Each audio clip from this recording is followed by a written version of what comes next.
Good evening, everyone. It's dark, but it's time. Tonight we're going to play book number 4 of the Golden Dragon series. It's supposed to be a classic. It has been, I think, reissued in the Fighting Fantasy series as book number 21, around that number.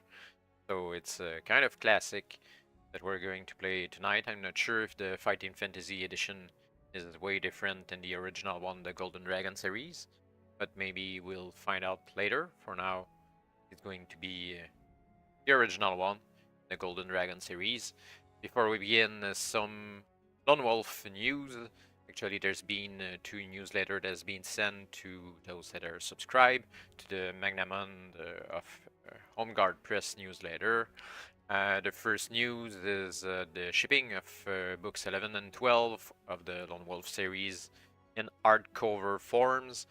So that means the paperback edition should be available, I guess, in March, maybe, if we take into account the previous experiences with the release of the hardcover editions. About 1, maybe 2 months pass before we get the paperback edition. So I'm really hopeful that when books 11 and 12 will be released in paperback edition, that they are going to release as well a complete set of the Magna Kai series of books, just like they did with the Kai series of books, and thus would be able to get book number 7 that is out of stock, out of print actually. I'm not sure if the paperback edition of book 7 has already been in print actually outside the UK. We'll see how it goes in the coming months. Otherwise, maybe you know, maybe you don't, but it's the 40th anniversary of the Lone Wolf series this year, this summer, more precisely. And some news are starting to come out. Yeah, the newsletter on Guard Press sending. Some of those things are different Kickstarters that are going to be released soon, or they are already. Actually, I haven't checked since the last few days, but Kickstarters for a playmat with a nice world map of the Magnamon universe, as well as different art from Gary Chalk. Most are from the Kai series of books. I think they're going to different Kickstarters for those different articles in the coming weeks, month or so. And there's also a new Lone Wolf adventure ongoing right now on the Facebook fan page of Home Guard Press, which is called Shadows Over Fire. It's an interactive adventure that people can vote. Like they did at the release of actually Baldur's Gate 3, there was a kind of adventure, kind of choose your own path that was released just before the video game. It was quite interesting. I haven't yet went to the Facebook page. Shame on me, but I'm not really a big fan of Facebook. So I don't know actually how it looks like, but you're a fan of Lone Wolf and you don't mind Facebook, you can go over there and play the new interactive adventure Shadows Over Fire. But for now, we're going to play an old book, 1984, 1985. Let's start with the rules. Actually, they're the same as before. We look at the stats for this adventure. I kept the same Vigor, PSI, Agility. So those don't change. They do the same thing as before. However, they gave us new items, like in the previous three books. So we have a sword. It's not a magical sword, sadly. An orb of elimination that will be explained later on, I think, in the rules. 10 gold pieces, and the treasure page, or the treasure box, is gone again. Now the gold pieces are written in the item section. And they give us as well a hip flask of fresh water to start with. And we have also spells, which is a new addition, the Golden Dragon series. There are 12 spells: Burning Tiger, Befuddle, Gust of Wind, ESP, Mind Shield, Mirage, the Deadly Swarm, Seance, Dagger of the Mind, Invulnerability, Dodge, and Healing. that we're going to go through all of them to see how they work and how we can use them. Otherwise, everything else is the same in combat or when we have a kind of skill check to do. We're going to roll a 2d6. Usually higher is better, but sometimes in the skill checks we need to roll under or equal to the level of our stats, depending. Everything is indicated in the book as necessary. In combat we can also flee. As usual, if we die in the adventure, those are homebrew rules. We're going to go back a previous choice, take another one, and go that way. If we die again, we're going to go back again, take a different choice until there's none left. But actually, most often than not, there's one choice always left to do to go forward. If we die in combat, we're going to take the flee option if there's one. If there's none, we're going to go back, take a different option, and if we can't go back, take a different option, we're going to go through the fight as if nothing has happened. Same things with the skill checks. If we fail them and there's no other option, by going back, we're just going to go through the skill check as if we had succeeded. That's pretty much it. For the spells, here it says that your magical training provides you with 12 magic spells that will prove invaluable to you on your quest. In most cases, you may cast a spell only when presented with the option to do so. However, some of the spells, the last 4 on your list, so number 9 to 12, may be cast whenever you need them. Each of your spells may be used only once during the adventure. Oh, kind of important information here. Can I adjust the chart?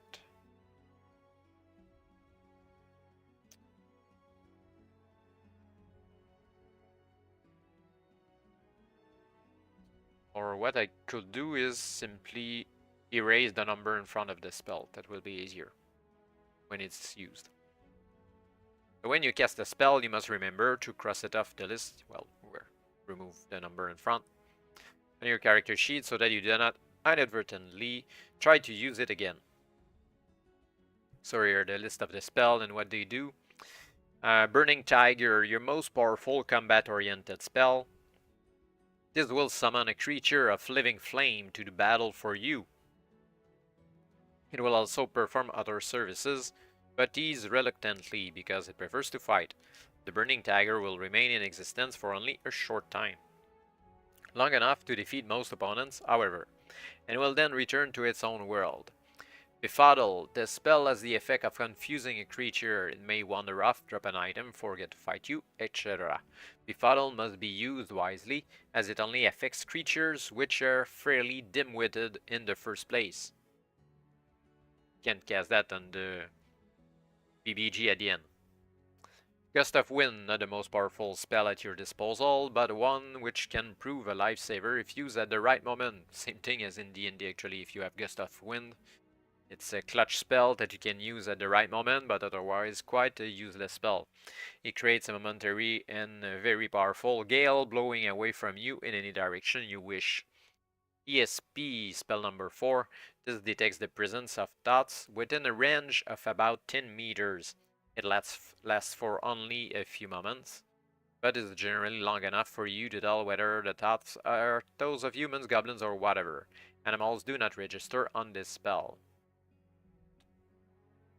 Not really kind of detect thoughts, more like detect presence, yeah. Mind Shield, the spell is used to protect your mind when you are attacked by hypnosis or other kinds of mental assault, similar to the Mind Shield in Lone Wolf, maybe a little less powerful, even more since we can use it only once. Mirage, with this spell you can create a single illusion of anything you can visualize, so long as it is not bigger than man-sized. The illusion lasts for about a minute, usually long enough for you to dupe someone or decoy a foe while you escape. The Deadly Swarm, a simple but powerful spell for use in battle. The spell creates a swarm of angry hornets which will attack whoever you command them to. Like the Burning Tiger, these insects remain in the real world only for half a minute or so that the spell lasts. Seance. A necromantic spell that is not to be used lightly. It causes the ghost of a dead person to materialize before you and answer your questions before returning to the afterlife. You may only use this spell to summon a ghost of someone known to you or whose dead body you have come across during your mission. The warned use of this spell may prove harrowing or even dangerous if you raise a hostile ghost. Dagger of the Mind, one of the unlimited spells, the first one actually. When you cast a spell, a glowing dagger appears in the air nearby and shoots unerringly to strike the target you choose. You may use it at the start of any combat to inflict the automatic loss of 2 vigor points on your enemy. Certain non-combat uses of the spell will occasionally be given as options during the adventure. Well, since there's no downside to using that, I guess all our enemies are 2 vigor points down at the start of the fight. Let's keep that in mind. Invulnerability. Unfortunately, the type of invulnerability conferred by this spell lasts for only a few seconds. You may use it during any combat to prevent yourself from taking a wound indicated by a combat roll, that is to negate the loss of vigor points in one combat round only. It will not protect you for the whole of the battle. You may also cast it when you choose to flee or when it is presented as an option during an adventure. So that means that we can negate a bad roll. 1 per fight. That's pretty great. Dodge. You may use the spell at any time when you are called upon to make an agility roll, that is, to roll 2 dice and compare the total to your agility. By casting this spell, you eliminate the need to roll the dice and automatically proceed as if you had rolled less than your agility. You can use this spell to avoid an enemy's parting blow when you flee from combat. What's the point of the agility rolls then if we can negate all of them? Need to recheck the rule of unlimited spells.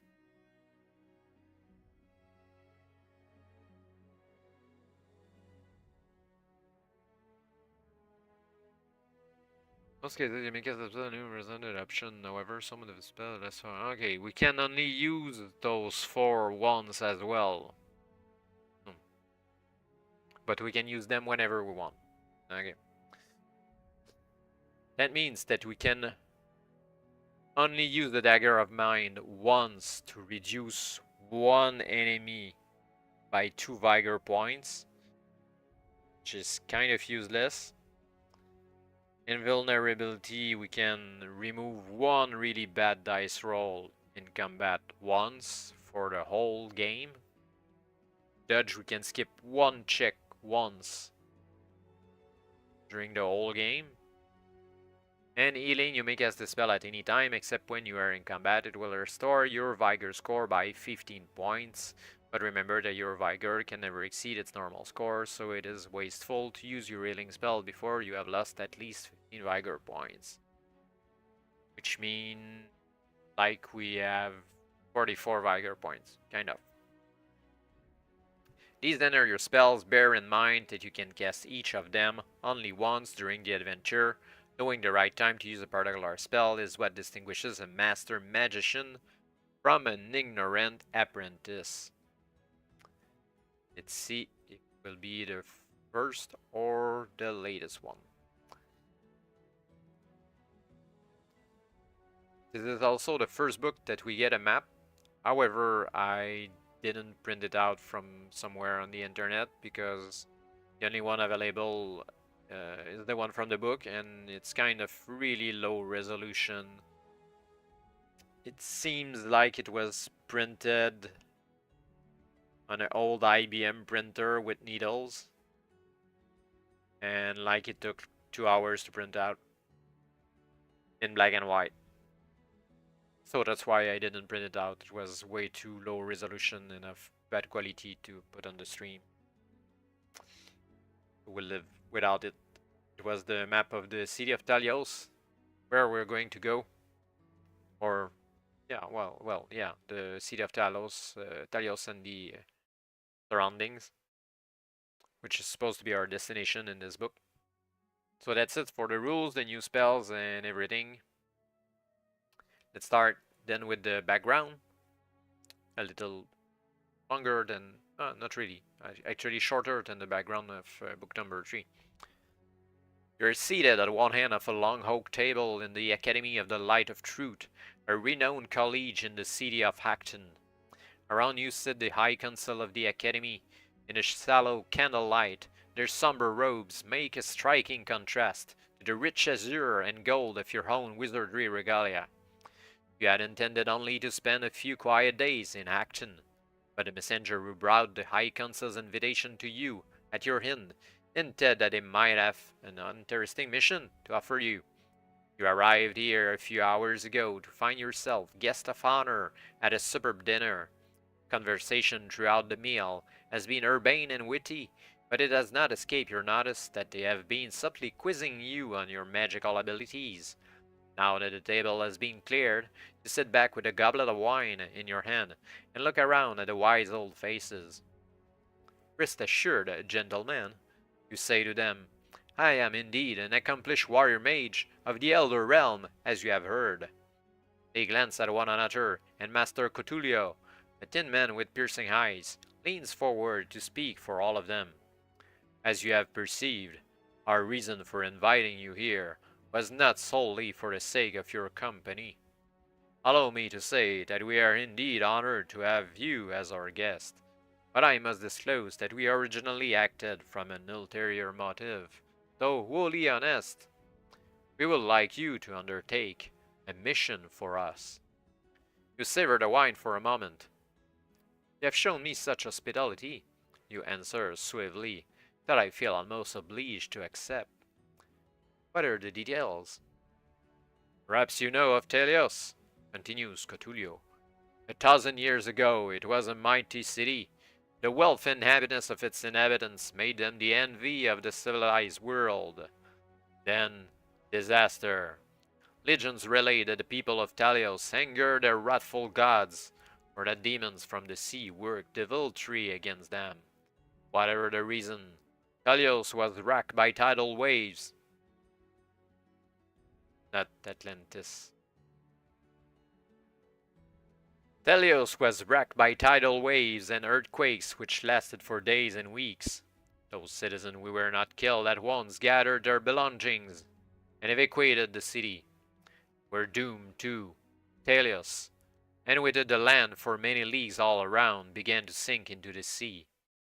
The waters rushed in, sweeping across the floods and engulfing the unfortunate evacuees.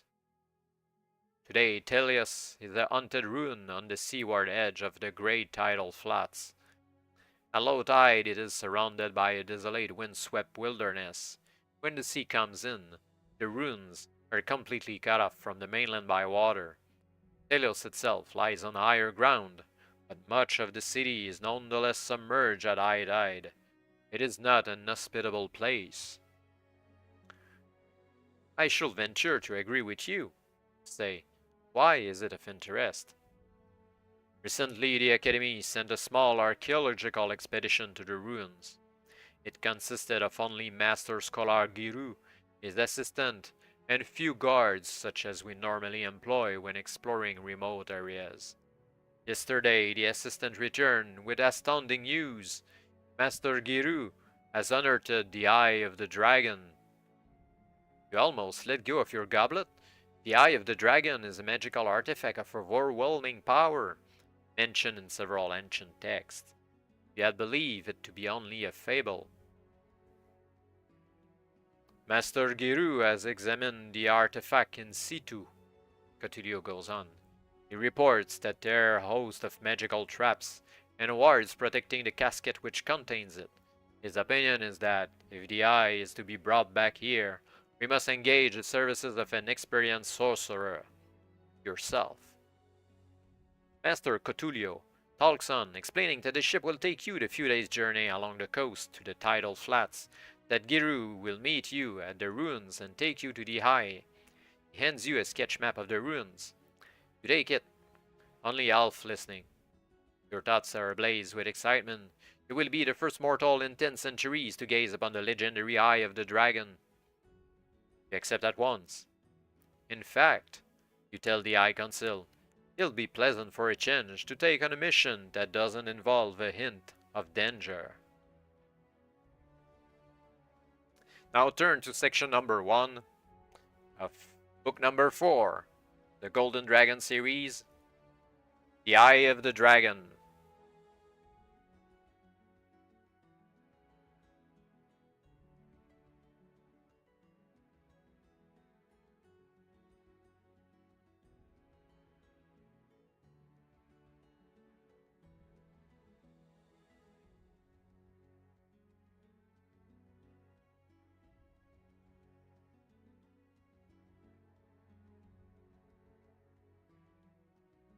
A ship is chartered to take you some distance along the coast on the first leg of your journey.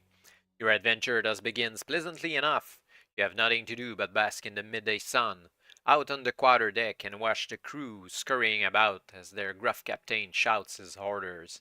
The great sail strains in the wind, a block of white against a cloudless sky. Eventually, however, the ship can take you no further. The captain tells you that he is already in dangerously shallow waters, and he is obliged to put you ashore on the tidal flats so that you can walk the rest of the way to Talos. Your charts show that you are still some 8 miles from the ruins, but it is an easy trek over a seemingly unending expanse of flat wet sands. It is uncanny to imagine how, at high tide, in a few hours, the sea will roll in to cover much of the land you are traversing. You begin to glance nervously at the sun as it dips in the sky. If your charts are in error, and you cannot find the higher ground where the ruins of Talos lie. But no, you see a jagged line of black on the horizon, and as you approach, the shapes of broken buildings begin to resolve themselves. By the time you reach the city gates, it is almost sunset. The sun shimmers like a ball of fire on the rim of the world. Its light spreads traces of red gold across the embossed armor of 4 figures who come to greet you as you enter the city. They wear the livery of the Academy, and are presumably an honor guard sent by Master Giru. Nonetheless, you are surprised to see that they have their swords drawn. The sergeant offers no explanation for this, but steps straight up to you, saying, "Come with us. We will take you to Giru." Something in the manner makes you suspicious. Will you go with them? Or decline, saying you will find Master Giru yourself? Or draw your sword and attack them?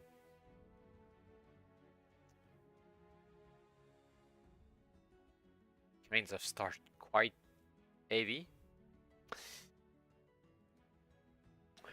We're supposedly a master sorcerer, so I guess that we can go with them and see how it goes, then simply dispose of them if we need to. We're so confident in ourselves before. You step warily past the grim-faced sergeant. A moment later, you discover your suspicions were justified. Seriously. We shall not trust anyone anymore in those books. His razor-sharp sword bites deep into your shoulder, and you must subtract 3 points from your vigor score. If he needs to kill us, please do a proper job. Just 3 vigor points wins is so cheap. For a moment you watch in disbelief as your blood spurts out on the wet stones, then you painfully pull your sword from its scabbard. Pains me to need to kill you guys. And will the other people on the ship help us? No, we're left to our own devices. Okay. There is a strange murderous glint in the eyes of the 4 men, and they are either mad or under magical control. You have to fight a sergeant.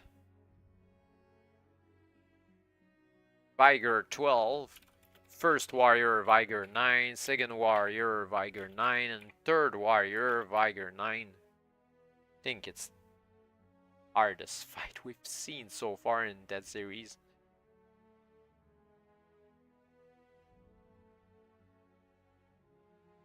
There's a lot of different options. Once you have defeated one, okay, so we need to simply bring 1 to 0 and we'll see how it goes. 2 dice as usual.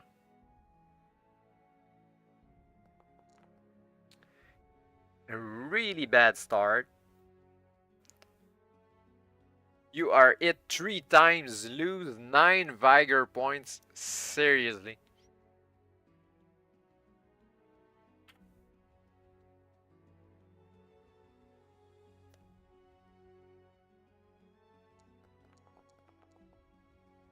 Seven, it's a little better. We need to roll actually. Need to roll 8 or more. 3 Vigor points last. 9. Okay, one of them goes down by simply 3. 3, the hardest fight I've seen so far in this series.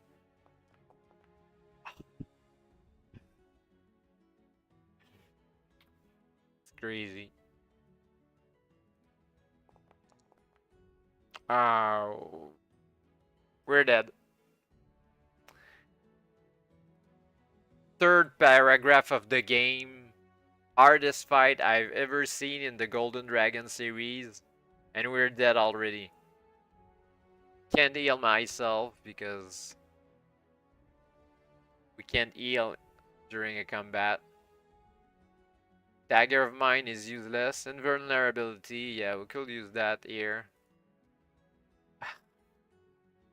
Okay, invulnerability is gone.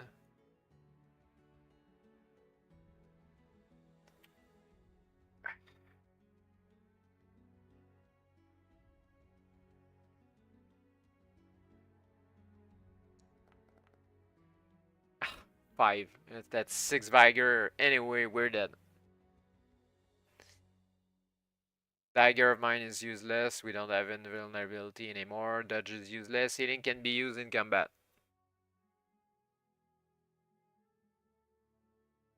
Ah!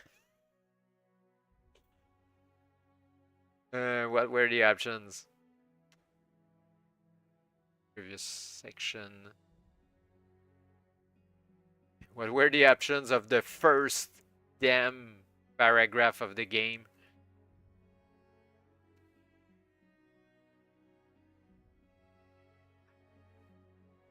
Going with them ends up in a fight. Drawing our sword ends up in the same fight.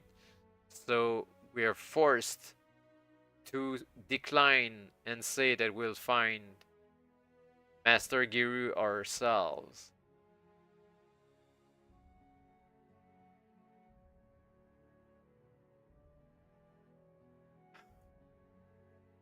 That's hilariously bad. Okay, let's go with that. We're going to decline their invitation and simply say that we'll find Master Giru ourselves.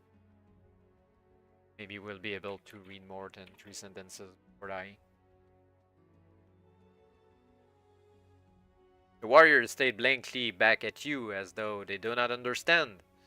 As you move to pass them, they crouch down in fighting posture and close in on you.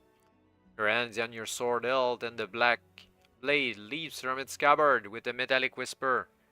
Will you fight them, which is the same thing that we did before? Or first try one of your spells? Yes, sure. First fight, waste one spell. What can we do otherwise? And we didn't have the option. Ah, makes me so mad. Why we have the option now and we didn't have the option the other time? Or any other. You may cast either Burning Dagger or the Deadly Storm. Let's go with the less powerful one, Deadly Storm. We're already one spell down, whatever we do anyway. Goodbye, Deadly Storm.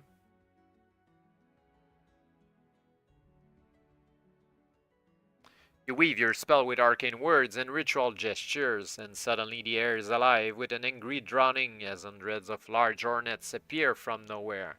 The 4 warriors are swiftly engulfed by a riding cloud of the insects, and they duck low and try to fend off the attack as they flee. The surgeon tumbles as he runs, catching his foot on the edge of a tip flagstone and falls under a buzzing mass. The others run across the plaza and disappear into a ruined building.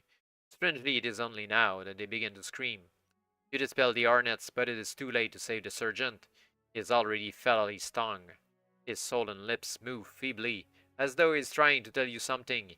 If you wish to bend down and catch his dying words, if you would rather continue on into the city. Maybe the spell has run out on his dying words?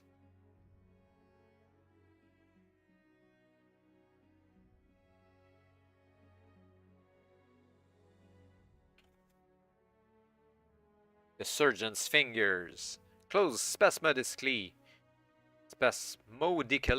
on the collar of your robe. His voice is hoarse and barely audible as he relates his tale. Creatures, Kappa, came out of the sea and attacked us. Slain.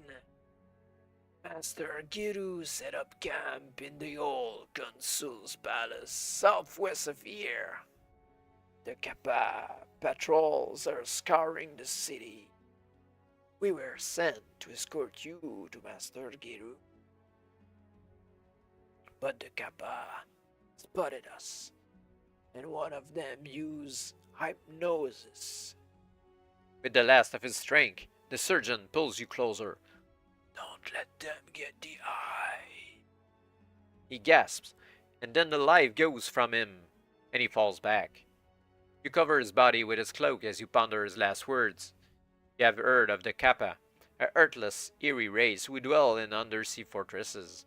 They ate all other life forms, and only the opportunity for plunder and killing will bring them onto land. Some high-ranking Kappa can control men's minds with a hypnotic sorcery, which explains why the unfortunate warriors attacked you. You stand and look out across the city. You will make the Kappa pay for what they have done. But first, you must find Master Giru.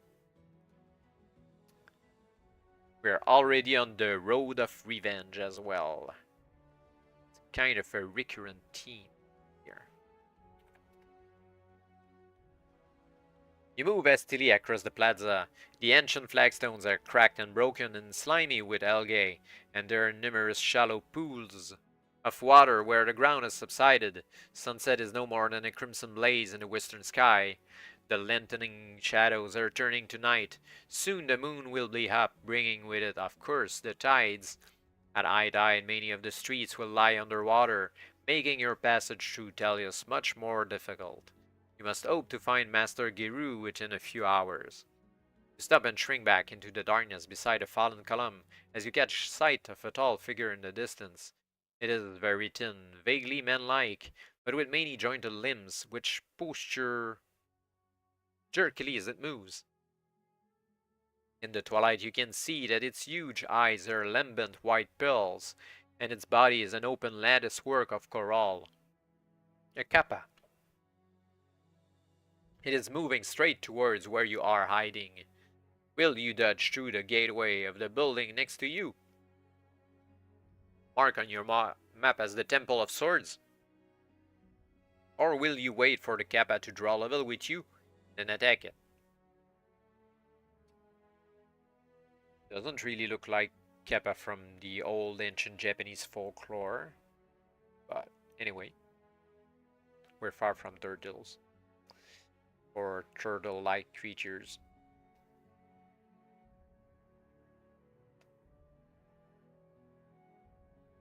The guy that died, the surgeon, told us to not come close to the Kappa, so I guess we can dodge. Temple of Swords.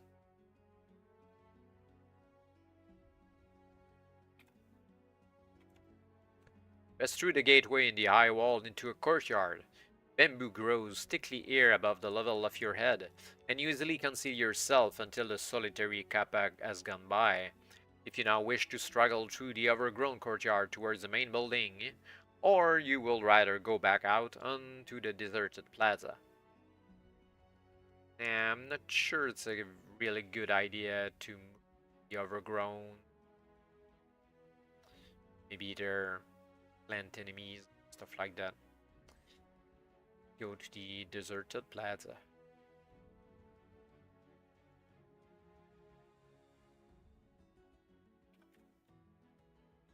The moon is rising above the shattered city walls, sketching out the ruins of Telos with one bars of light. A cold wind blows across the open plaza. Your eyes fall upon the constellation known to your people as the Thurifer, or the Pious Acolyte. It is high in the sky, a good omen. You feel exposed out on the vast empty plaza, and you are anxious to reach somewhere more secluded before another Kappa comes along. Will you head directly south across the Bridge of Blue Skulls, or will you make for the warren of narrow streets to the west?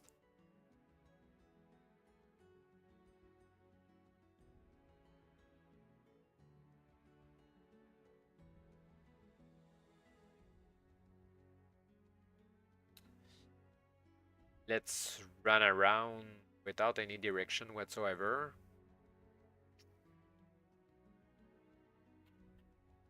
You start to make your way along a narrow alley. The buildings to either side lean crazily together so that only a narrow chink of cold black sky is visible above. The darkness here is absolute. It occurs to you to use light from your orb of illumination, but it could attract decidedly unwanted attention if there are more of the Apaling Kappa about. Yeah, the orb of illumination, we skipped over it during the rules at the beginning, but it's actually a magical item that gives permanent light. It's kind of flashlight, kind of. You resort to feeling your way slowly along the rough stone wall. The alley twists and turns and is joined by innumerable side streets, but you head doggedly west. Suddenly you hear the sound of a sword being drawn right behind your back. You freeze and an icy tingle runs down your spine. A gruff voice says, "Now then, matey, just drop your money bag and you won't get hurt." Will you do as you are told, cast a spell, or draw your sword and turn to face the man? Not like we need money.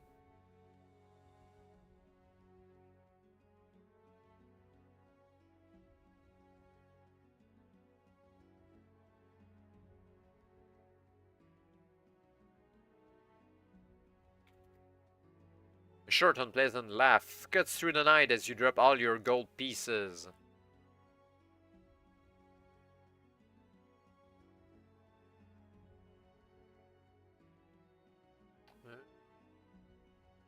Bucks. Alright, okay. Ah, yeah. For hiding the other stuff.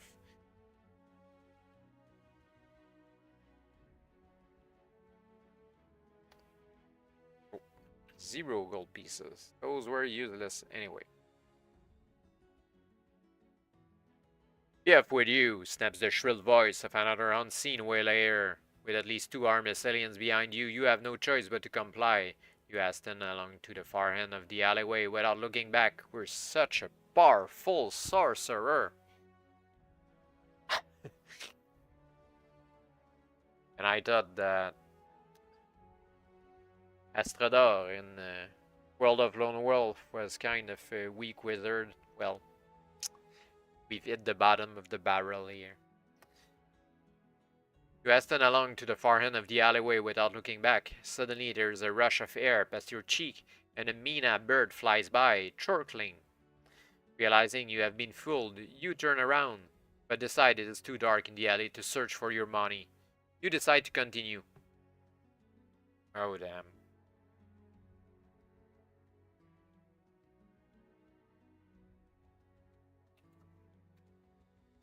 You step out of the alley into a large quadrangle dominated by the ruins of a huge dome building, the Ember Pantechnicon. Around the perimeter of the quadrangle, the cobblestones are littered with broken ties which have fallen from the crumbling roofs. About 50 meters away, their thin coral bodies gleaming darkly in the moonlight. 2 Kappa are patrolling the quadrangle. They begin to move in your direction, and you quickly hide in the shadows. They come to a halt in front of the gated archway of the Pantechnicon and begin to consult a plaque that one of them carries at its belt. Occasionally you hear them exchanging words in their strange fluting speech. It occurs to you that the plaque may be a map of some sort. A sea-dwelling species, like the Kappa, are hardly likely to use paper, after all. Perhaps they are discussing which part of the city to patrol next. If you wish to, you can head around the quadrangle and head south along the Avenue of Sphinxes without being spotted. Otherwise, you could wait where you are until the Kappa move on.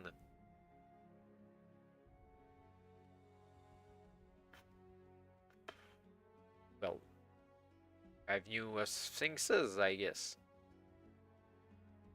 Don't really have time to wait. The poor Master Giru is dying at the end of a horde of Kappa right now, I'm pretty sure. Seen like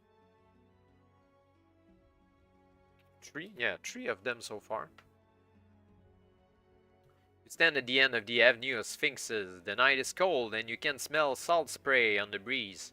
Crouched beside the pedestal of a fallen monument, you tensely watch the silent ruins around you. To your right there stands a particularly imposing edifice, once the mansion of a wealthy noble. If you wish to investigate his mansion, or you would rather head quickly south along the Avenue of Sphinxes.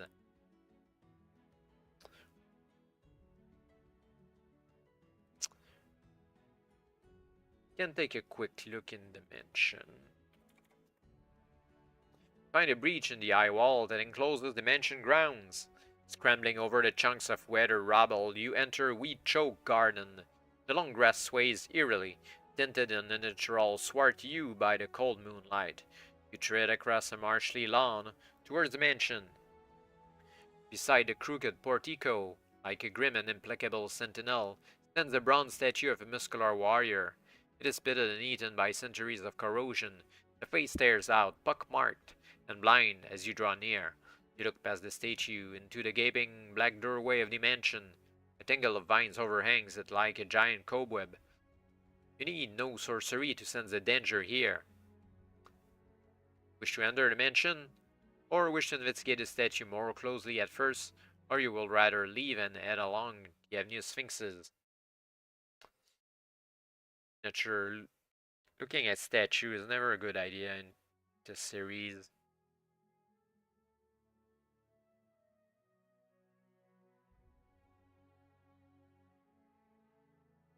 Yeah, let's look anyway. You have a nagging suspicion in the back of your mind regarding the statue. This is confirmed when a harsh creak breaks the silence and you startle eyes behold the statue slowly coming to life. Yeah, I thought so. It clambers ponderously down from its pedestal and trudges heavily towards you. It will be upon you in seconds. Will you fight it or turn around and run? Yeah, let's run. We're not even able to fight 4 warriors, let alone big bronze statue. You rush over to the wall and scramble through the breach. Behind you, the bronze statue comes to a halt. It is too big to get through the narrow gap. Relieved at your lucky escape, you peer around you at the empty moonlit streets. No Kappa in sight. You can continue south. A low, deep creaking sound makes you turn. The bronze statue is pushing against the wall with its metallic sinews. Really? Its blank eyes return your gaze with an implacable stare. Unbelievably, the wall is starting to topple. Cracks appear and spread across the grey-white stone. With a groan of ancient rock, the wall collapses. Blocks of masonry cascade at your feet as you jump back, and the bronze warrior advances through the debris. Terror transfixes you.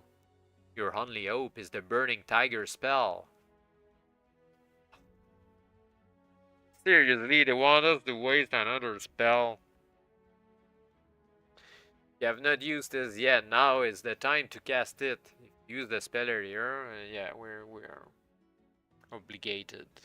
We're forced to use the burning tiger. Let's go, burning tiger. No more combat spell for the rest of the adventure, and we've barely started.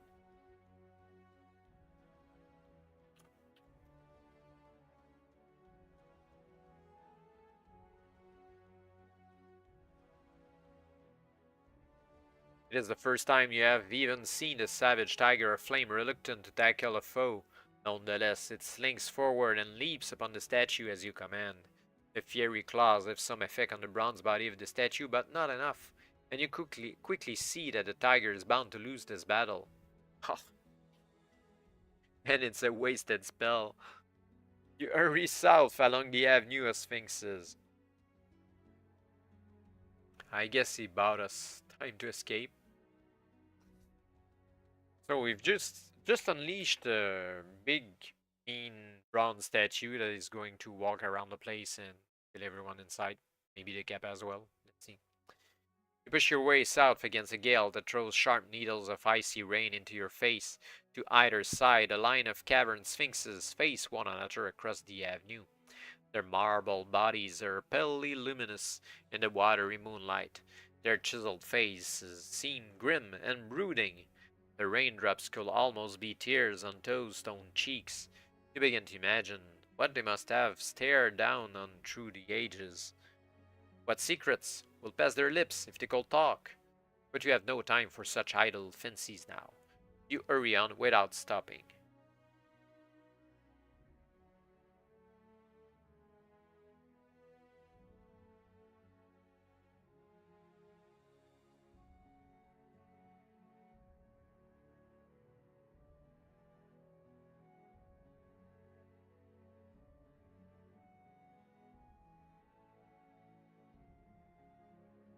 You reach the end of the avenue.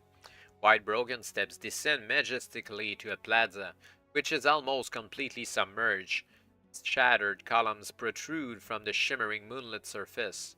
From its height on the columns, you judge the water to be no more than waist deep.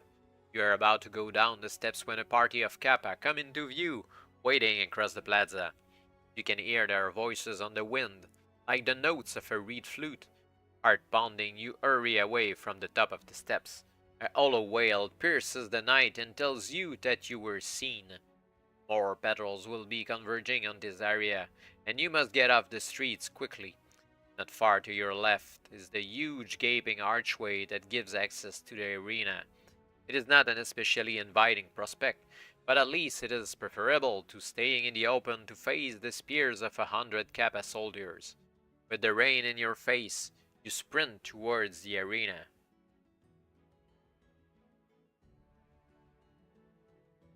The entrance to the arena is a massive arched tunnel. It is said that competitors in the chariot races could ride in 3 abreast, and looking at the size of the tunnel you find it easy to believe. You head along it, feeling sheltered by the darkness. Doors on either side lead up to the stands, but you carry straight on to the end and emerge into the arena. On the far side, almost 100 meters from where you are standing, is another identical tunnel. Your map suggests you have found an ideal shortcut to the Palatine Bridge. You glance around at the monumental sweeping tiers of marble seats, imagining the cheering crowds that once pressed into them. You can almost hear the echo of their surging roar as they thrilled the arena's spectacular displays. Could anything in those far-off days compare to the adventure in which you are now embroiled? Shrug. They're all dust on the wind now, those teeming multitudes of ancient Talios. Not even their ghosts remain. The only symbol of that lost glory is a giant winged statue on a soaring pedestal above the judicial box. No Kappa are in sight. Slip from the shadows and dash across the floor of the arena.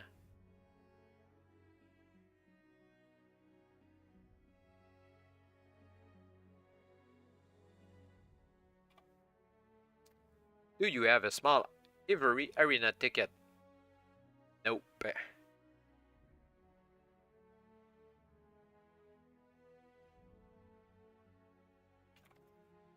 Your sense of unease grows as you cross the arena. About halfway, something makes you stop. You turn and look around you, noticing at once that the pedestal rising up from the judicial box is empty. Yeah, so surprising. The winged statue that stood atop it is gone. You drop low and start to run for the tunnel. A shadow covers the moon and you instinctively throw yourself flat as a huge winged shape hurtles overhead. You hear a hoarse saurian screech and see the ungainly bulk of a flying reptile. It is slowly climbing into the night sky for another pass, flapping its wings as though clambering up a cliff face. You realize that your fingers are closing on the hilt of your sword. A futile reflex. You have no hope of fighting the creature while it is up in the air. It has reached the zenith of its awkward descent, and it's wheeling around for the attack. Beady red eyes, filled with mindless hostility, fix their gaze on you. Will you run or stand your ground and prepare a spell? But we don't have better spell. Gust of wind on a bird, maybe.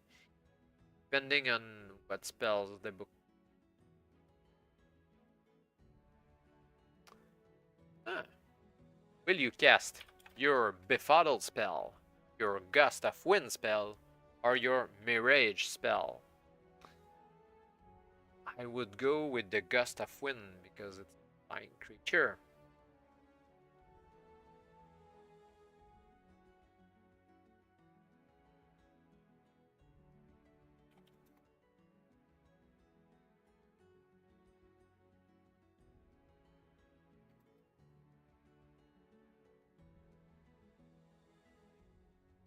Your conjured gale slams into the startled creature's back, knocking it to the ground as though it had been swatted by a giant's fist. It hisses and struggles to rise, but you draw your sword and rush in before it has a chance to take to the air once more.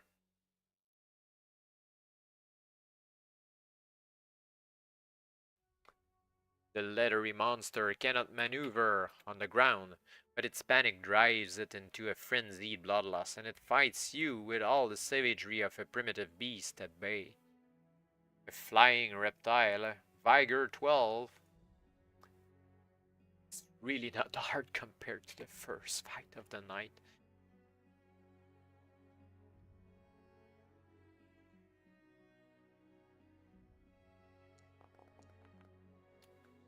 Seven, that's what we need to roll. Yeah, yeah, no, we need to roll 6 or more actually. Really easy fight compared to the one previously. Need to have 4 hits though. That's the first hit. Not enough, we lose 3 Vigor.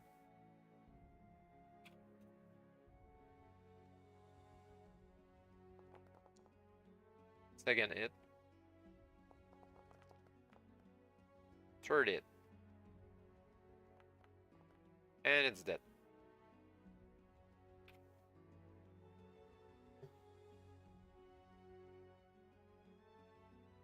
If you kill it, you continue across the opposite side of the arena.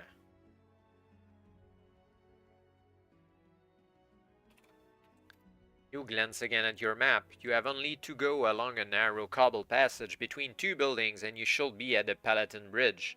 The passage is roofed over, but the cold wind that howls through it means that there is little shelter here from the insistent drizzle. The passage is draped in a sepulchral gloom, and echoes eerily to the sound of your boots on the damp cobblestones. You are drawing close to the end when a tall figure drifts into view in front of you. She wears extravagant robes of grey and blue, billowed up by the wind. The folds of her dark mantle almost brush your face. Her expression and bearing are serene, yet somehow terrible. You sense no human soul in her, and your hand goes automatically to your sword. Well, little mortal, she says, her voice like a javelin of ice. Where are you going in such a hurry? Stop the coral men from finding what they seek. You alone against their legions? Her pitiless laughter rings out along the passage. You draw the sword. Moonlight sends a shiver of ebon light along its blade. Madame, my mission is important and I must not be delayed. Please, stand aside. You try to sound stern and implacable, but the effect is spoiled somewhat by a nervous quaver in your voice. Your mission is futile. Embrace despair. Learn to love her. As you raise your sword defiantly, she begins a strange lilting chant. You know who she is now. Lygia, demi-goddess of despair. Her mournful song drives all hope from your heart. With each sad note that escapes from your lips, you become more convinced that your quest is futile. Your sword clatters on the ground and you slump beside it. You must do something while you still have the will to act. Will you open a mother of pearl snuff box that we don't have, cast a mind shield, or eat a pomegranate. I guess we're going to cast a shield, because if you have none of these, you give in completely to Lygia's insidious song in line here until you rot. So Mind Shield. Another spell is gone.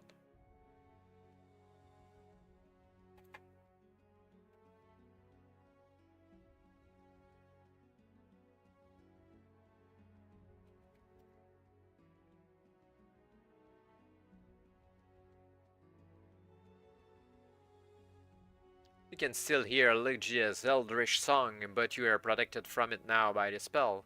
You retrieve your sword and stride past her.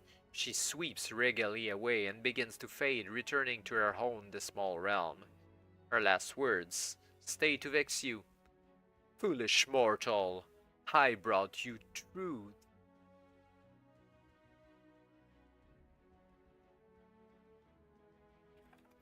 The Palatine. I guess now it's called the Palatine and not the Palatine. So the Palatine Bridge, which once spanned one of the magnificent canals of ancient Telios, is now a ruined structure of weathered marble. It is the only link between the city and the Consul's palace, from where Telios was ruled in ages past. You gaze out towards the palace. Giru is there, you can feel it. Picking your way carefully around the yawning cracks in the stonework, you begin to cross the bridge. There is a blur of motion ahead. Something flashes in the moonlight. Your instinct takes over and you hurl yourself to one side. Your lightning reaction saves you from certain death, but the earthling spear still catches you, a glancing blow across the shoulder. Lose 3 vigor points. If you're still alive, you prepare to battle 2 Kappa that are rushing towards you. Hard on their coral heels come 3 sentinel crabs, scuttling along eagerly to assist their inhuman masters at the kill. You seem to be badly outnumbered. Will you cast a spell to even the odds, or trust to your warrior skills? Really, we don't have. What spell can we cast? You may cast either Burning Tiger or the Deadly Swarm. If you have them, if you have already used both these spells, turn next section and 5 for your life. Okay. That's what I do.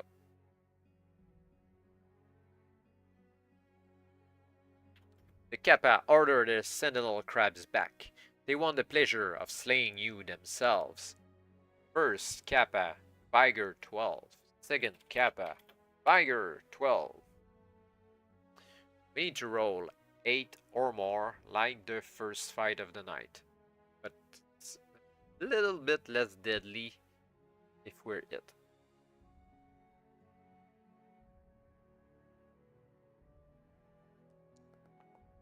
9.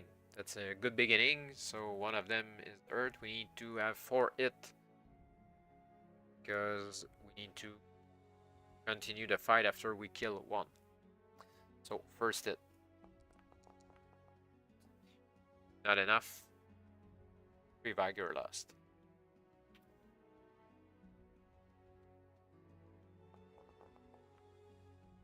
Second hit.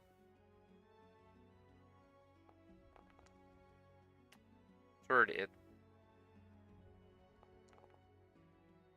Nope, before that's 6 vigor lost.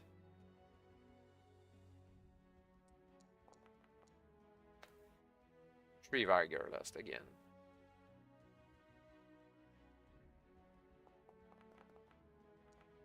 And it's dead. The first one at least.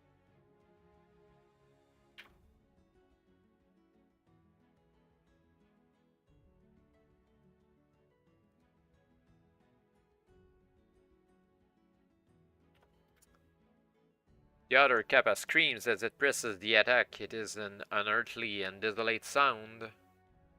We need to roll 6 or more now.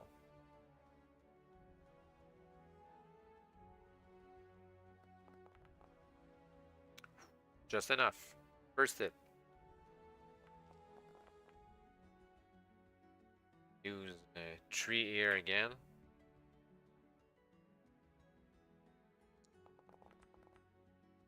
Second hit. Third hit. And it's dead.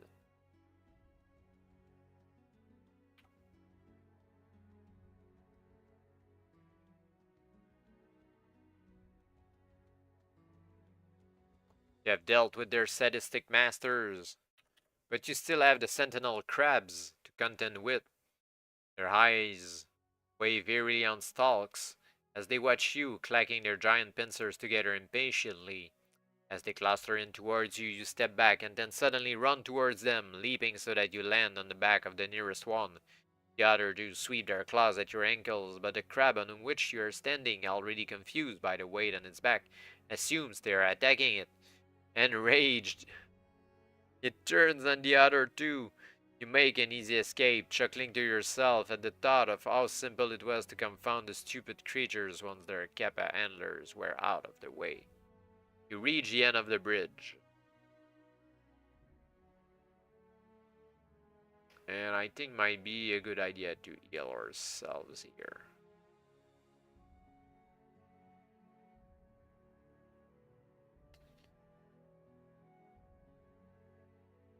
Yeah, I think it's time to...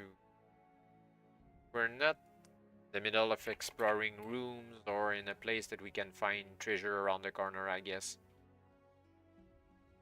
Let's go with the healing. We're back to 23. Silent and stealthy, you creep along the outer wall of the palace and into the courtyard. The ancient building tower up on all sides. An ornamental fountain choked with moss and rainwater stands in the center of the courtyard. The statue above it has crumbled away, though some of the long-dead sculptor's genius is still there to be glimpsed in the weathered lines. Wary in case there are Kappa soldiers about, you move out of sight into the deep shadows opposite the gate. You literally stumble upon a broken skeleton half buried in the wet gravel. A few fragments of rusted armor still enclose it like tenacious grasping fingers. An adventurer who came here before you, perhaps decades before. You must find Master Giru, and you sense he is somewhere in the palace. To explore it, you will need your orb of elimination. Still have this item. Yeah, we still have that. Something that we lost. Chance.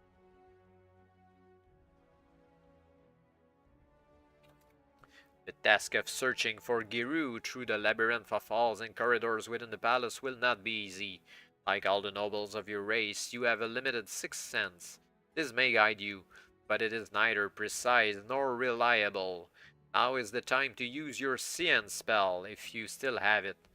Whose ghost will you summon? One of the warriors who met you at the gates of the city? The man whose mortal remains lie at your feet? I guess the adventurer before us must probably not know further inside the palace. Most probably dead here and further down. I think we should call back one of the warriors that we met at the beginning. He's supposed to know the way. The moonbeams seem to cluster and coagulate into the shimmering form of one of the warriors. It is the surgeon's ghost. It drifts slowly towards you. Suffering shows in its sad eyes, its drawn face. It tears at its clothes and hair and speaks to you imploringly. Send me back. I cannot bear to live again. Answer one question and I shall release you. Where in the palace is Master Giru's camp? Giru, answers the ghost as though struggling to recapture a dim memory. He was my master. We hid from the Kappa in a room in the West Tower. The door had a collar, but I can no longer remember color. Give me more precise directions, you demand, but the ghost is already fading from view. Obviously it was unacquainted with the etiquette of seance. With nothing else to go on, you enter the palace's west tower. Such a crappy spell.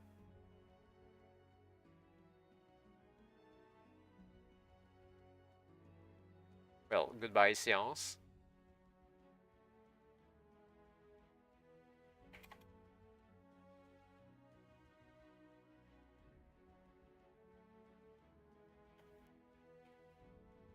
I shan't say that we're not using our spells here. Half of them are used already. Your fruitless search takes you through scores of forlorn empty rooms and twisting corridors. Finding a grand staircase, you ascend to the upper apartments of the West Tower.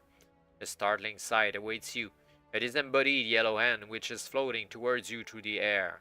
When it sees, not sure, there's an interrogation mark between parentheses.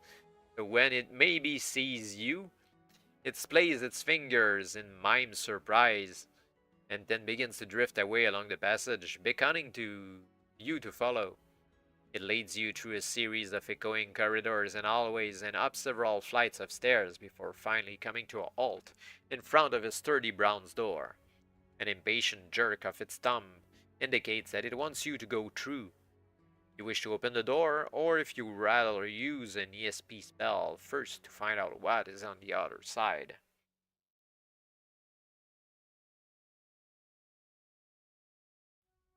3-day waste.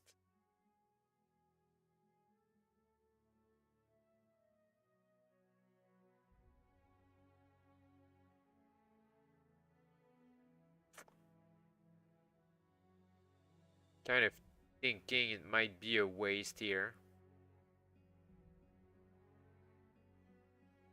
We don't really have another way to go, anyway.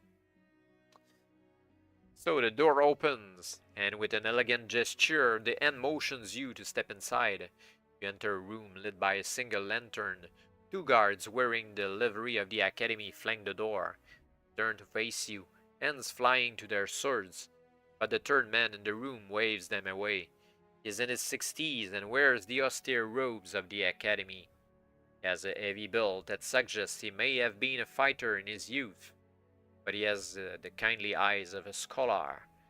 It can be none other than Master Giru.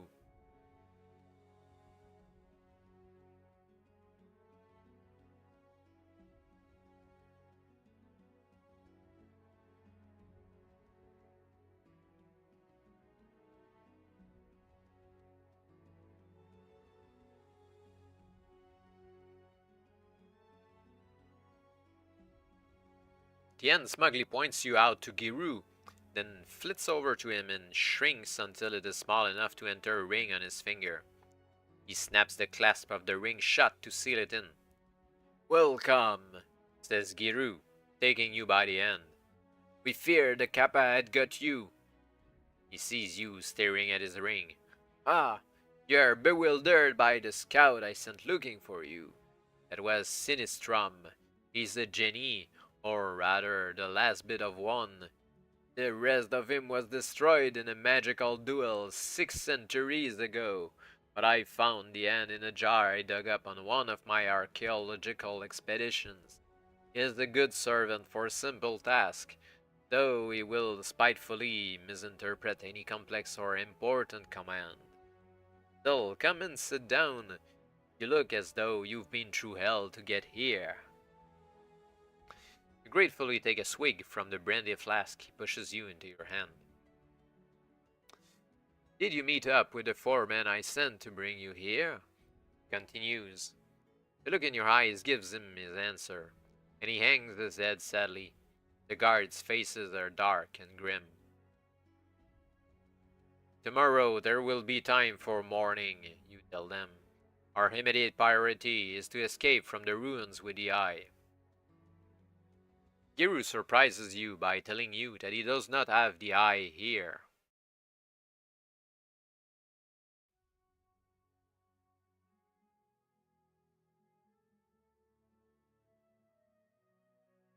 It is still in his casket atop the Vault of Heroes on a promontory to the west.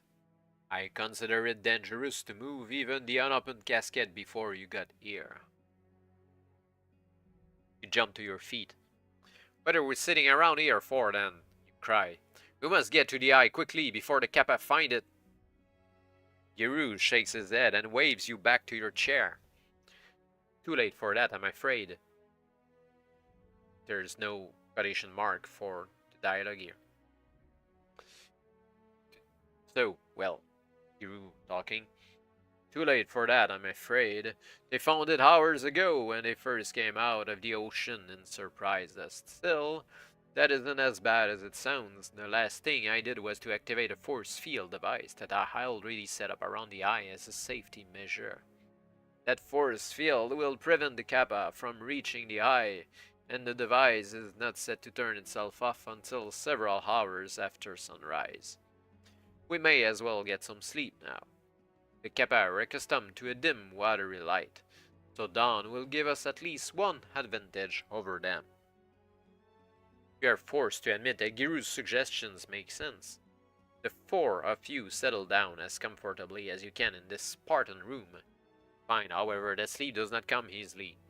Your mind is awhirl with thoughts of the coming day. You may be facing the greatest battle of your life, and as yet, you have no inkling of how you are going to win it. You yawn, feeling all the fatigue of the last few hours. And I guess it's not a long rest because we don't get our spells back.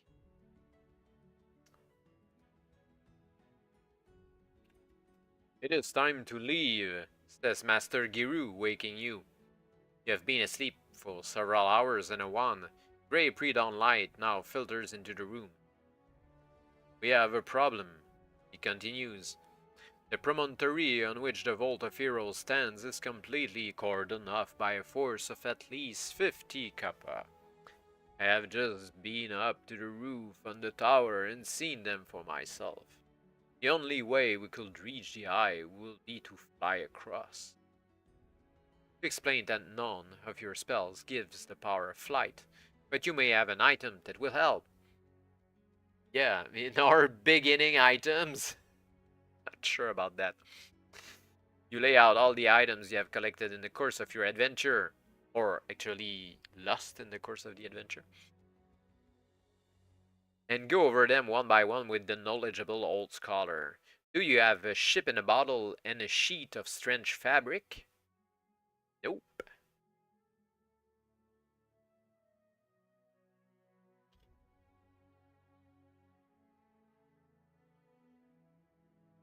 Do you, in that case, have a golden apple? Nope.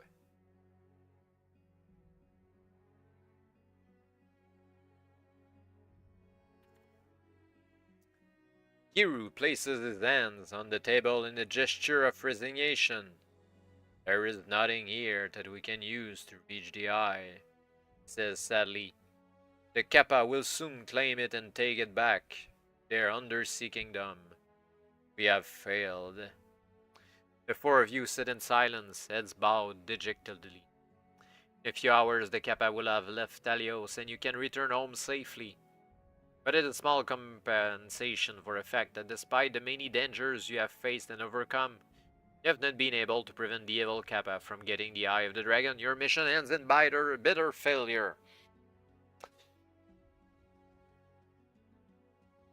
Okay, alright, the guy that is stranded on the island waiting for us.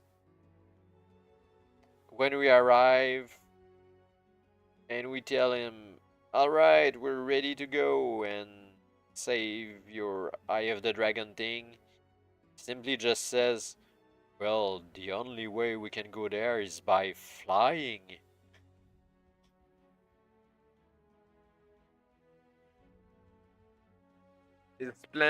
His plan stands on the fact that maybe we might have found something randomly in the city of Talios to fly over there. That's such a plot hole. And I have no idea where to go back from here.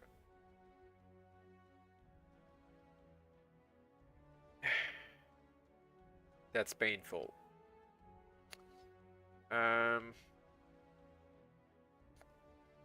So I guess we're going to say that we have a golden apple, even if it's not true. since it was the last option.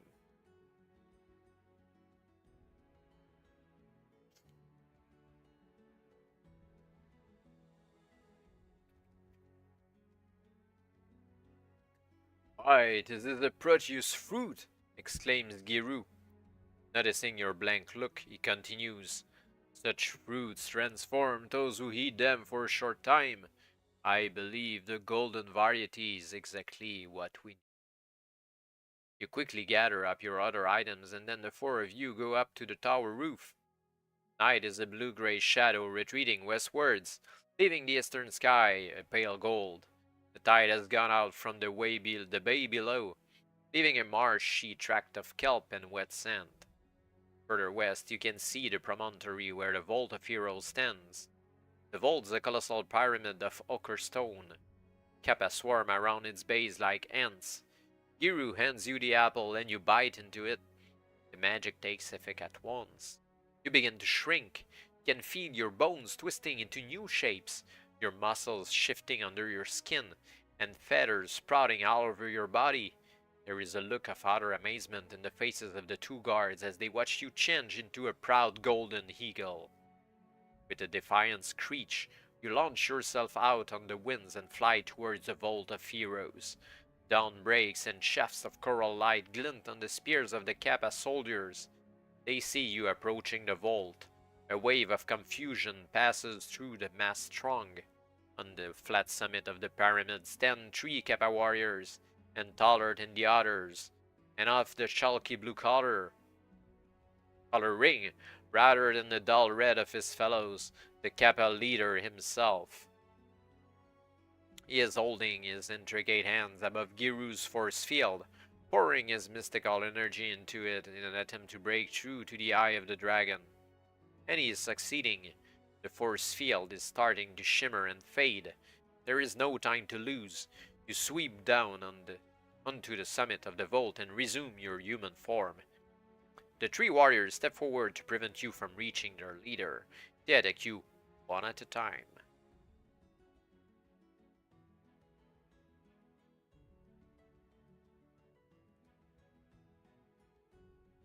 Okay, here we need to fight each Kappa warrior one at a time.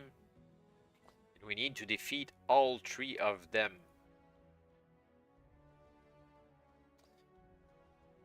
Sleeping hasn't given us any vigor points. Should we use the Dagger of the Mind here? Maybe wait for the boss fight, I guess. They have 15 vigor each. Need 5 hits on each Kappa warrior. That's 15 hits to go through all of them. And we need to roll 7 or more, and they have together 45 vigor points against our measly 23. I don't see mathematically how it can be possible.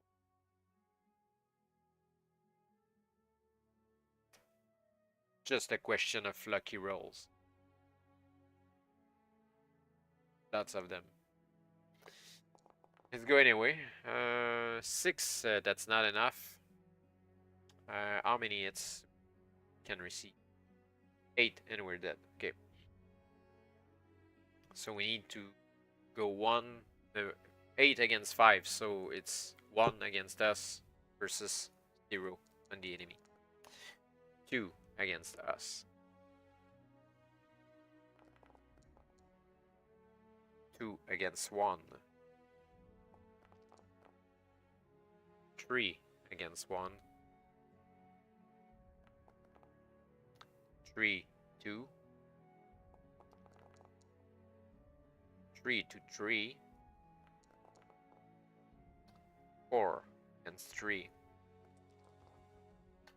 4 against 4. First Kappa dead. We're at 4 hits, so half vigor. Halfway to die, actually. Second Kappa, first at 0 to 1.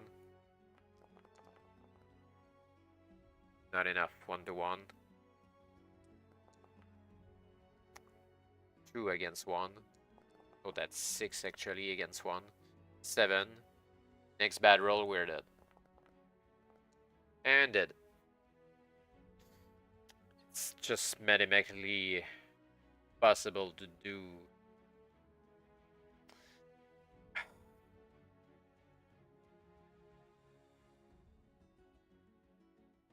The other option is to say that we have the boat and the sheet. And see how it goes from there.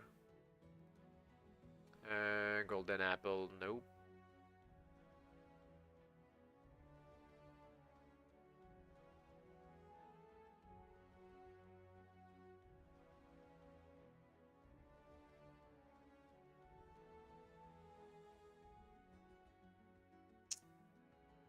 Here, yeah, ship in a bottle.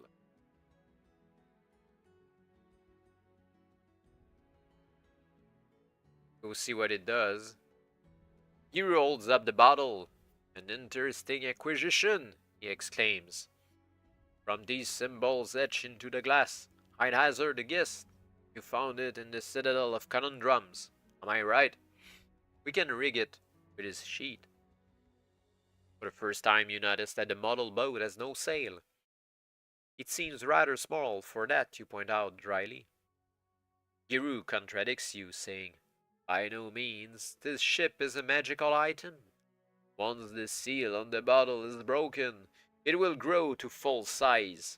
As for the sheet, that's a solar sail, but let me show you, come along. The four of you climb the stairs and emerge onto the flat roof of the tower.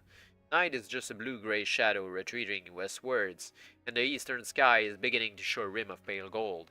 Giru smashes the bottle against the parapet, and as he said will happen, the ship miraculously enlarges until it is some 4 meters long. Though he has no sorcerer's powers of his own, you are learning to respect the wisdom and knowledge of the old scholar. You all climb into the ship, and at Giru's instructions, the 2 guards secure the sail. You notice that although a strong wind is howling in from the sea and snatching at your robes, the strange sail does not even flutter. The clouds in the east appear to catch fire as the dawn breaks. Sunbeams strike the tower roof, diffusing the sail with an iridescent coral glow. Immediately it billows out as though in a mighty gale. You have guessed what is coming next, but you can still hardly believe it when it happens. The magic ship careens across the tower roof through the crumbling parapet, and with a heart-stopping lurch, sails out into space.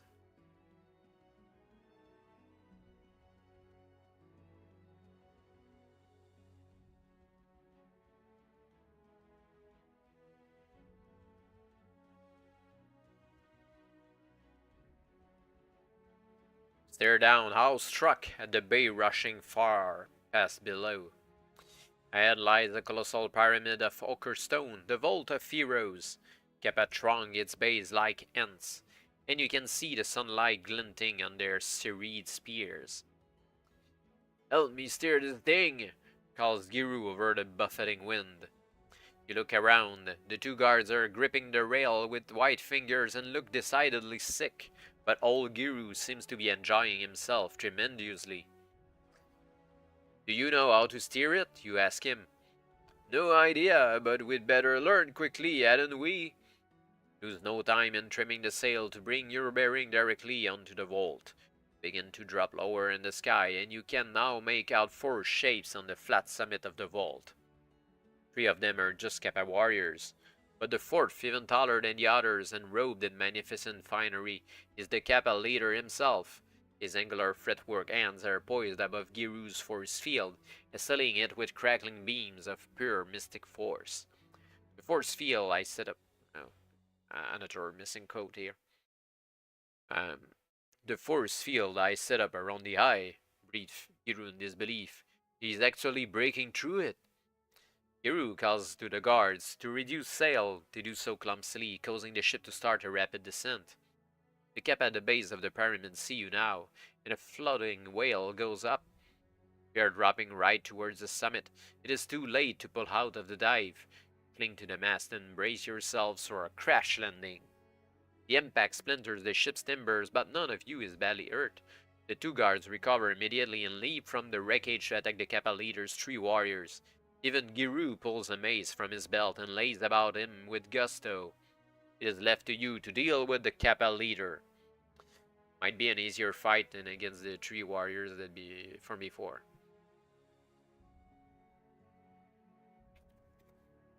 As you approach the Kappa leader, the force field finally collapses under his magical onslaught. It fades to reveal a small casket on a carved ivory pedestal.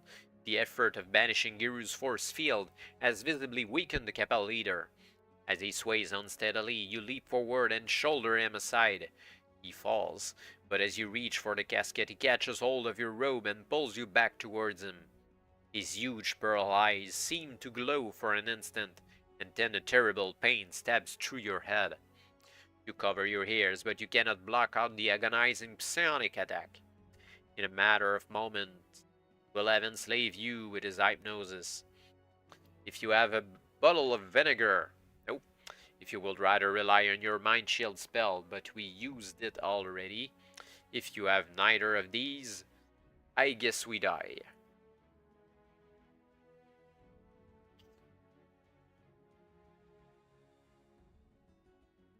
Or maybe not. Only your years of training in the ways of wizardry might save you now. The Kappa leader's hypnosis is a particularly potent form of psychic attack, and you must resist it as you would a hostile spell. Roll 2 dice if the total is greater than your current PSI score, or if the die is equal or less. It's equal or less.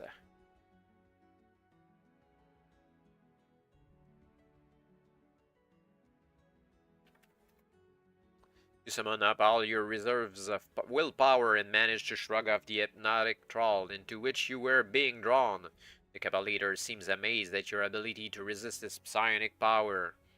You take advantage of his surprise to pull free of his grip.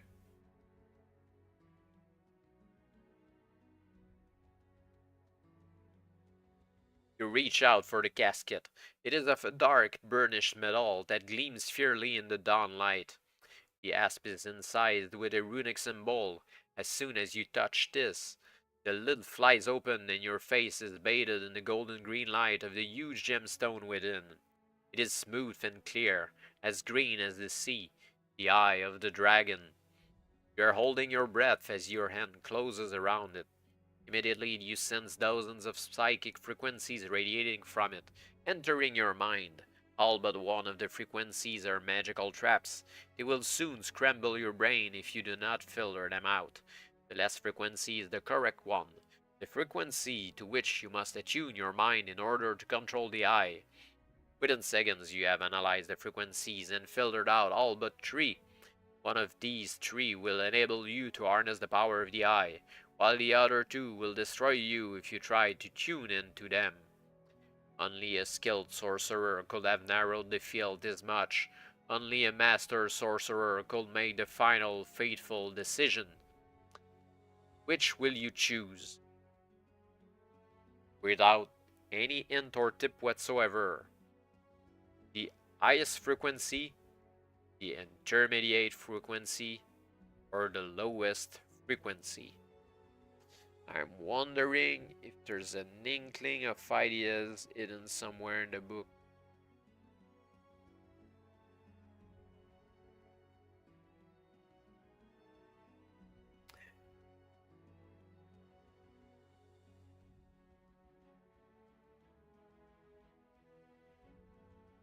I get a feeling that the way it is phrased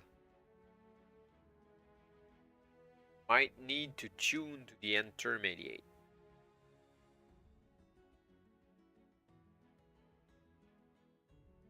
But that would not have been my first answer. So, should I go with my first answer? Actually, we could go with the highest, since highest pitch like what we should need. But also it's the eye of the dragon, so lowest frequency makes sense for a dragon.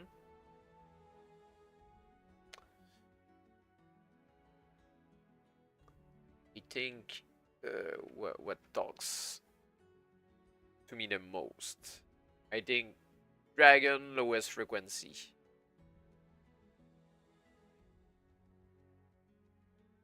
Or sense. I think. Let's go with this. Attune your mystic senses to the frequency you have chosen. Power flows from the eye and courses through your body. A nearly shrieking horde of Kappa soldiers is clambering up the steps of the pyramid towards you. You watch them coolly for a moment, then slowly raise the eye. Suddenly a spray of searing gold-white beams flash from the sparkling gem. The Kappa halt, aghast. Every one of their swords and spears has been vaporized in that single instant. The Kappa leader lurches to his feet. You know that he has abandoned any thought of attacking you. The eye of the dragon lets you see right into his mind, and you read only awe and fear there. You speak to him, and to all the Kappa, through the telepathic power of the eye. You are weaponless, defeated. Return to your own realm. Tell your people we humans have the eye of the dragon. If you ever attack again, be certain that we shall unleash its full force against you. Now go! Watch as the Kappa turn and shovel south out to sea. The waves close over their heads. The Kappa leader is the last to go. As he enters the water, he glances back towards you. The eye picks up his thoughts and translates them. Farewell, you men. You were a worthy adversary. You reply with a grim smile as he wades off into the surging sea.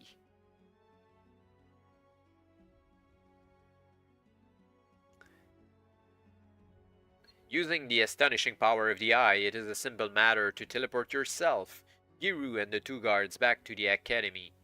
You materialize on a small cloister lawn, and soon dozens of bemused scholars are gathering around you. You quickly make your way to the great hall where the Eye Council awaits you. Giru renders a full report and then steps up to take his seat with the others. We, the Master Scholars of the Academy of the Light of Truth, thank you for what you have done, he says. You found yourself in the midst of a perilous adventure which no one had foreseen. Yet you struggled on and managed to save the eye of the dragon from the Kappa's fell clutches. If is our feeling of the eye should now be kept in a place of safety where its powers can be studied. But we cannot force you to relinquish it, nor will we choose to. Will you then entrust it to our care? You step up and place the glowing jewel on the table in front of it. Giru looks into your eyes. A wise decision, he says. In the hands of a single individual, even one as noble as yourself, such power could only breed arrogance and evil. You do not disagree with that. There's another reason, though. You see, if I kept an item as powerful as the eye, it will take all the fun out of adventuring.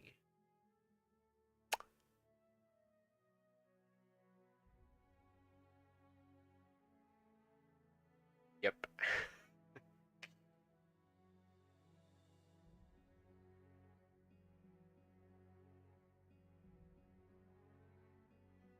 I'm not sure what to think about this adventure. There was some kind of hints of good design.